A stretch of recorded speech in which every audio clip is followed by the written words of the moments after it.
Continuing with chapter 5, we are now going to look at properties of matrices and determinants. So let A be two matrices of the same order. So I took 2 by 2 matrices here because it's easier, the calculations are quicker. We can also do it with any size matrix, 3 by 3, 4 by 4, 5 by 5, or whatever size. But as the size of the matrix becomes bigger, the work becomes more and more. Anyhow, but the properties will hold for any size matrix. So first property is saying if A and B are square matrices of the same order, then the determinant of A times B will be the same as determinant of A times the determinant of B. So here the examples I have shown here, A is a square matrix 1, 5, 2, 7. So when I calculate the determinant of A, so 1 times 7 is 7, minus 5 times 2 is 10. So I get 7 minus 10, which is equal to negative 3. In the same way, the B matrix, we calculate the determinant, it comes out to be negative 2. Now I multiplied A, B over here. So A times B gives me this matrix. And when I calculated the determinant of AB, came out to be 6, which is the same when I will multiply these two determinants. So property 1 holds. The second, the proper determinant of an upper or a lower triangular matrix is the product of the diagonal entries. So if you look at this matrix B, it is actually an upper triangular matrix because this is the diagonal and that entry, in this case there is only one, but entry below the diagonal is 0. So the determinant came out to be negative 2, which you can think of as the product of the diagonal entries negative 2 and 1. Number 3 is that if B is obtained by interchanging two rows or two columns of the matrix A, then the determinant of B is equal to determinant of A minus negative times determinant of A. So I took the B matrix here for that example. So I swapped the rows of A. So the row 2 of A became row 1 of B here, and row 1 of A became the row 2 of B here. Then now when we calculate the determinant of B, it comes out to be 3, which is the negative of negative 3, the determinant of A. So the fourth property is that if B is obtained by multiplying a row or column of the matrix A by a scalar k, then determinant of B will be equal to k times determinant of A. So here, this is what I did. I took the B matrix by multiplying the first row of A by 2. So the first row of A is 1, 5, and it becomes 2, 10. The second row of A is 2, 7, which stays as 2, 7 here. And now when I find the determinant of B, I am getting negative 6 as my answer, which can be thought of as 2 times negative 3. So what is 2? 2 was the quantity with which I multiplied the first row of K. So 2 is of A, so 2 is our K value that is mentioned here, the scalar. So we see that the answer is 2 times the determinant of A. Now property number 5, if B is obtained by adding a multiple of a row of A to another row, then determinant of B is the same as determinant of A. So this means if I multiply one row by a number and add it to another row, the determinant will not change. So this is an example. I took the A matrix and I applied the row operation and added, multiply the first row by negative 2 and add it in the second row, and we get this elementary matrix. And when I took the determinant, found the determinant of B, it came out to be exactly the determinant of A. Number 6 is if one row or one column of the matrix is 0, then its determinant is 0. So I have this B matrix in which the second row is 0. 0 is the determinant of B is, you can calculate, is going to be 0. Next one is if two rows or two columns of a matrix are same or equal, then the determinant will be 0. Number 8, determinant of the transpose of A is the same as determinant of A. So that's what we can show here. And then the determinant of the inverse is equal to 1 over determinant of A. Okay, so how do we find the inverse of 2 by 2 matrix? I think I mentioned it before, but here again, so what we do, we find the determinant by the same thing, the diagonal matrix here, the diagonal entries, so multiply them first minus the diagonal entries over here. That gives you the determinant, but the inverse is going to be 1 over the determinant times a matrix which we obtain by swapping the A and the D and then changing the sign of the B and the C. So here is the formula down here for the A inverse of a 2 by 2 matrix. So what I did here, I swapped the 1 and the 7. There was 1 here, it became and 7 here, but now they have been swapped, and the 2 and the 5 have been have now changed signs or a negative sign in front of them. Okay, so the determinant of A inverse can be calculated by using this matrix, and which came out to be 1 over negative 3. What is negative 3? Remember, that is the determinant of A.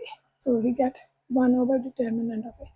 But note here that A inverse is not equal to 1 over A, but the determinant of A inverse is equal to 1 over determinant of A. And the reason is these are matrices. You cannot have division by matrix. But here we are talking about numbers. So determinant of A is a number. So we can, when we say inverse of that a number, that is 1 over that number. So that's why. Okay, so now that we have all this in hand, so what about finding inverse using the determinant technique? So for that, the 2 by 2 we already saw, it's simple, but for others sizes, it's of course a little bit more work. So what we do, here is the formula for that. So we find the determinant, and if the determinant is not equal to 0, that is important. If A determinant of A is not equal to 0, then you can find A inverse. Okay, so then if the determinant is equal to 0, then we cannot find A inverse, because the formula requires us to divide by the determinant of the matrix. So 1 over determinant of A times this matrix. So what is this matrix? Well, the matrix AC is the matrix of cofactors. So cofactors of every position, and then we take the transpose of that, and that's how we get our A inverse. So let's look at this example. It says find the inverse of the matrix in equation 1, in example 1. While in the example 1, the matrix A I have written here, and we already know that the determinant of A is equal to negative 45. We did it in example 1, you can check. And now what I will do, there are 9 entries, so I have to find 9 cofactors. And using that technique with the signs, or you can do the I plus j thing. So I'm going to find the cofactors for each place. But what will be the sign of the cofactor? So plus positive, negative, positive, negative, positive, negative, positive, negative, positive. So this is the rule that we will use. So C11, the cofactor of at 1 1. Well, in the book they have used A, so they are calling it A11. I am using C11. It's your choice. You can choose C or A. It's just matter of the name. So the cofactor for the position 1 1 is going to be, well, first thing, it will be a positive number. I mean, like it will have a positive sign in front of it. It doesn't have to be a positive number. It depends on the minor, but like the negative 1 raised to power I plus j will give us a positive value. That's what it means. So plus times minor of that position M11. So which is this determinant 2 by 2. We calculate that and we got negative 3. So C11 is negative 3. C12 will be negative times the negative 1 times the minor at 1 2, which came out to be 87. Then C13, so C13 will be positive, will have a positive sign because it's 1 plus 3 is 4. Then I kept finding them. So C21, C22, C23, C31, C32, C33. So when we have calculated all of these cofactors, then I put them in the matrix form, or in the matrix we call it A to the C, which is the matrix of cofactors of A. And then the next thing we do is we take the transpose of the matrix. So AC transpose, and this is called there is another name for it, it's called the adjoint of A. So the cofactor matrix transposed is called adjoint of A, adjoint of the matrix, right? So here we have, I plugged in the values and here is my adjoint of A. What I need to do now is just put them in this form. So I get negative 1 over negative 45 times this matrix adjoint of A. Now we can take this 45 and put it under each entry over here and simplify, or so it will go under each of these, remember, all 9 entries. Property of multiplying a matrix by a scalar, if you recall. Or in this case, because I know when the 45 is not going to go away, or 45 is not going to get cancelled like by some of these positions. So what I did here is I just took the negative sign and multiplied it throughout in the matrix, but I kept the 45 here. So that is my A inverse. Now how do we use it? Well, one of the use of A inverse is to solve simultaneous equations. How do we do that? Well, if you recall, the matrix form of a system of equation is Ax is equal to B, where in this case A is the 2 by 2 matrix 1 3 negative 5 2, which is the matrix of coefficients, and X matrix is the unknown, the variable matrix, and the B is the matrix or vector that we get from the numbers which are on the right of the equal to sign.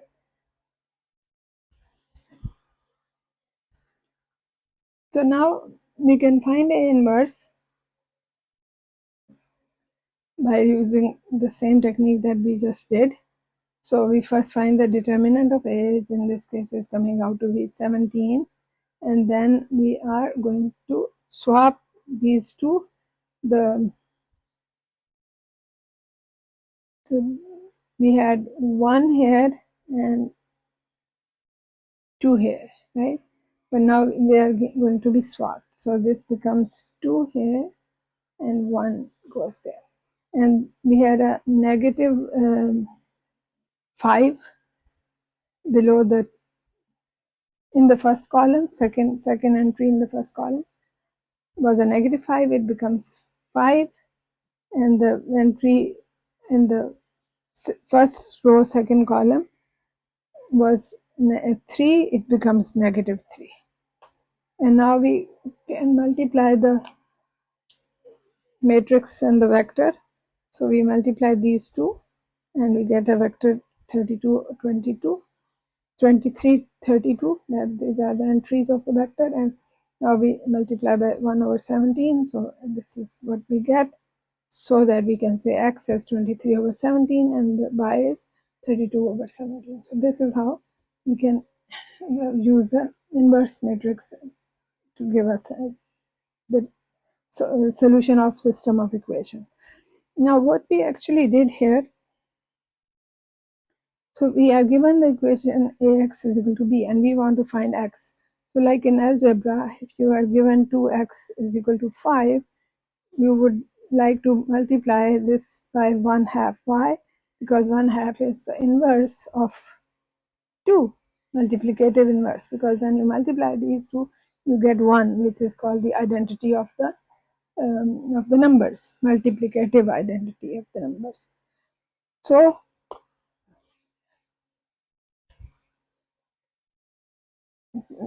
when you multiply by 1/2 on this side, you have to multiply by 1/2 on the right side as well. But with numbers, we are, we don't care much, so we can put them on whichever side. But in matrices, we have to be very, very careful. We cannot do this. Look at the right hand side, the warning there. We cannot have A inverse on the left of the matrices